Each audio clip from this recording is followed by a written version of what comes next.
hypersexuality is not as liberating as a lot of people make it out to be. I feel like the best way for me to explain this is by sharing a little bit more about my journey into my sexuality. And in my previous video, I talked about my relationship past, which kind of touches on this as well. If you want a further expanded view on me and my, I guess, path with this, you can go and watch that video. I have experienced some sexual trauma in my past, and a lot of it started whenever I was a kid, and it trickled into my teenage years. My high school sweetheart, who I guess was my first real boyfriend, he chronically cheated on me, and that is because I wasn't putting out, because I wasn't ready for that. And I think a lot of that came from having such a strong past of SA. I just wasn't comfortable with my body, giving my body out. Not to mention, I didn't like my body. I was curvy and I was very developed, and I just was wildly uncomfortable because I had just been assaulted so many times. So giving my body away felt strange.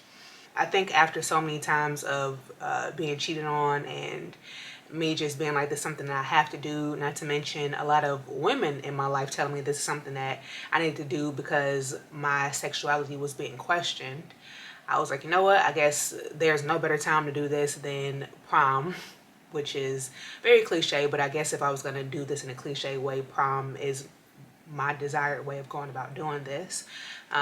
That's whenever I plan to do it. And I am a person who likes to plan things. I like for things to be under my control to the best of my ability. So it wasn't my prom night, it was his prom night. He was a year younger than me, so I was 19 years old, and it was a pretty awful experience. I was in a lot of pain, and I felt really bad about that decision because for my entire life I said that I was gonna wait until marriage because this thing had already been taken away from me so many times whenever I was younger.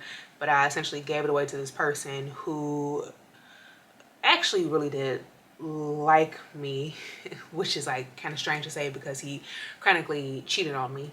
But I think he has his own issues as well. But nevertheless, I think of all of my partners, he did like me the most. And as time went on, I think he did have plans to marry me. But I think the importance of practicing discernment is that you learn after you spend so much time with a person that even though they might want to be with you, you might not want to be with them. And that was the situation with him. So after that instance with him, and whenever we finally broke up, maybe a year and a half after that, I really started to maybe vamp up my sexual identity. So after that relationship, you know, I started to explore a little bit more with other people, and it wasn't many people because I did still have a notion or a feeling or like a disgust in the fact that I even was doing this thing.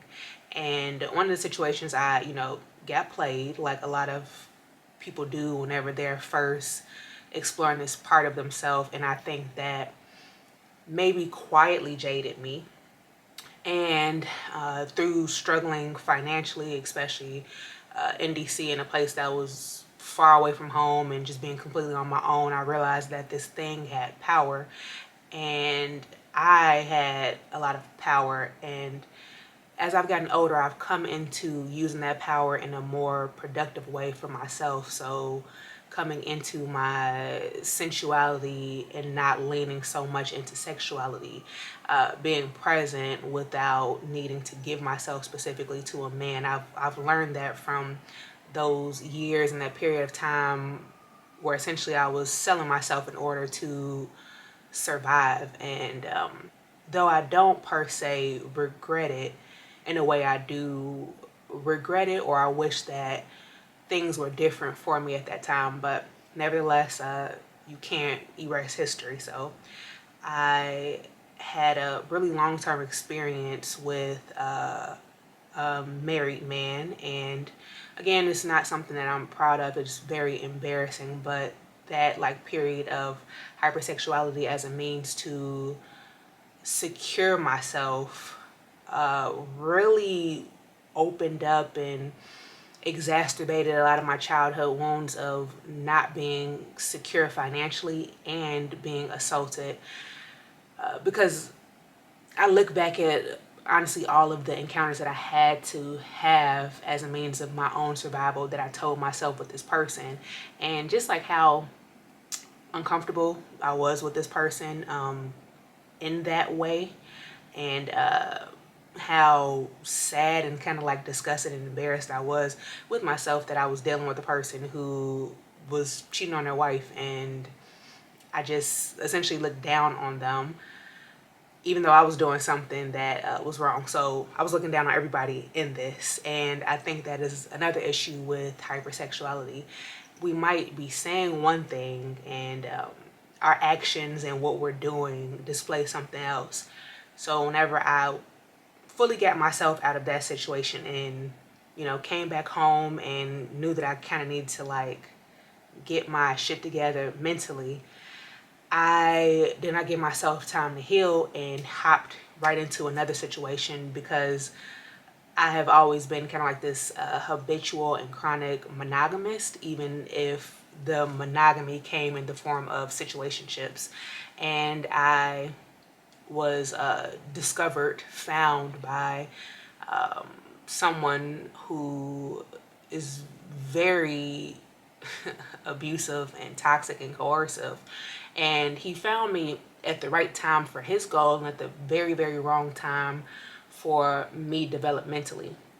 He was significantly older than me, significantly more traumatized and abused than I was. And I think whenever a person is older and they have those traits and they are choosing not to work on them, they can do a lot of damage in a little bit of time to people that are significantly younger than them.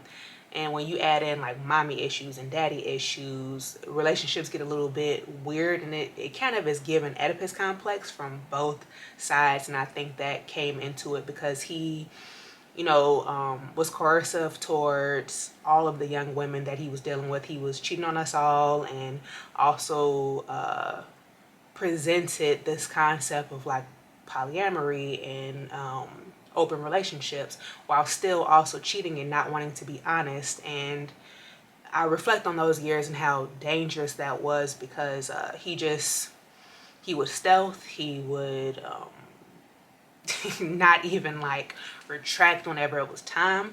You all know what I mean by that. And I'm happy and I like pray to God and I'm very thankful that I got out of that situation alive, disease free, and relatively okay.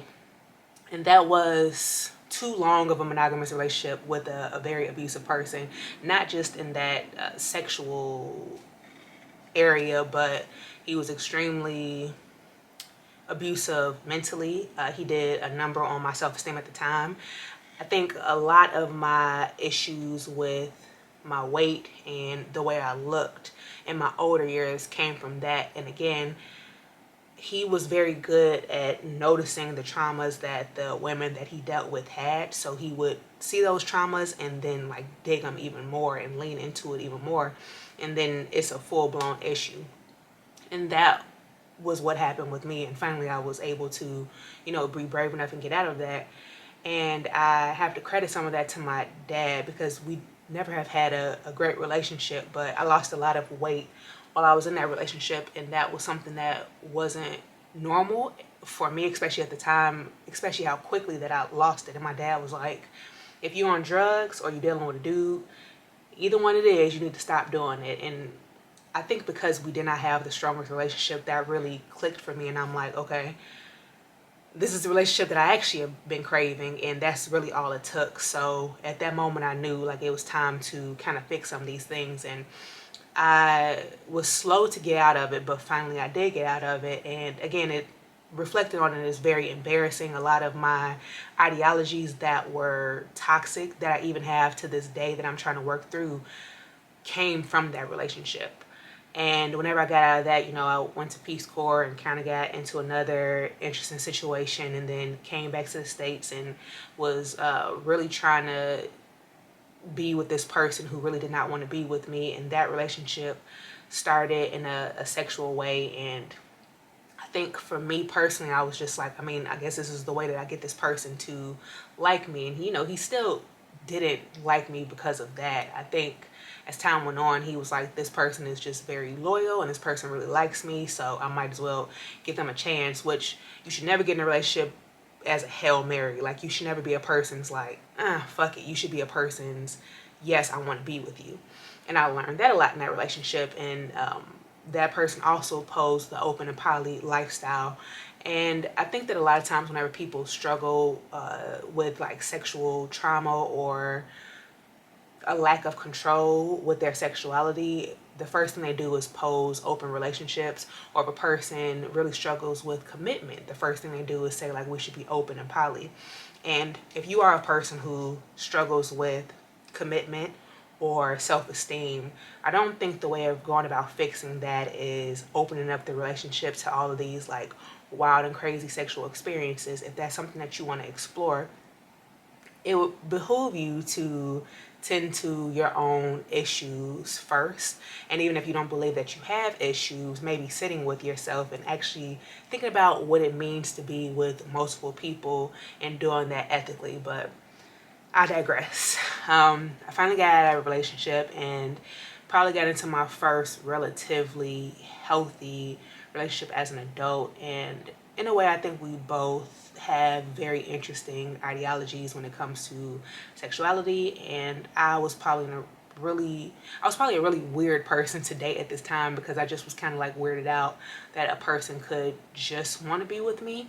And in the same token, I feel like he wasn't a person who per se craved a lot of sexual experiences, but he craved a lot of attention, and I just wasn't used to that. I was used to the attention that you give a person is sexually, and then you get left alone, and that is something I just was so used to. And I think he was used to being like babied emotionally, and that was just something that I also couldn't do. So I think we both had our shortcomings that we needed to work through. And as annoying as that relationship was for me, I'm very grateful for it, because I think it kind of jump started me realizing that something was a little off with the way in which I was going about being in relationships and giving myself away, and thinking that it was just enough for me to just have sex with a person and then receive love essentially from that, and like needing to be left alone. Not to mention, in each one of these relationships, the way I displayed myself changed a lot. And I will say in that relationship, it changed a lot because I was going through a really big like spiritual awakening. After that relationship, I felt like I wanted to possibly experience what it felt like to fully go out there and be casually involved in sex. And very quickly that did not work for me. I had this guy who tried to play me. And one thing about me, even though I have gone through my fair share of trauma, I'm not here for getting played or dogged out by nobody's son. So I immediately was like, don't like that, reverse Uno on your ass. And I think I might have taught him a lesson too. So I'm happy I taught him a lesson. I wonder if he'll ever see this. Maybe not. That also was my first experience with interracial dating, or not dating, interracial, doing things outside of my race. And it was a really good eye-opener to see how not different all humans are. It opened up my eyes to the fact that we are all very similar and struggle with a lot of the same things. And it also opened my eyes up to the ways in which that Black women are viewed for their bodies. And I clocked it, and I told myself that this is something that I did not want to continue. So the next person who I had an experience with is a person I'm still kind of in this like tango with.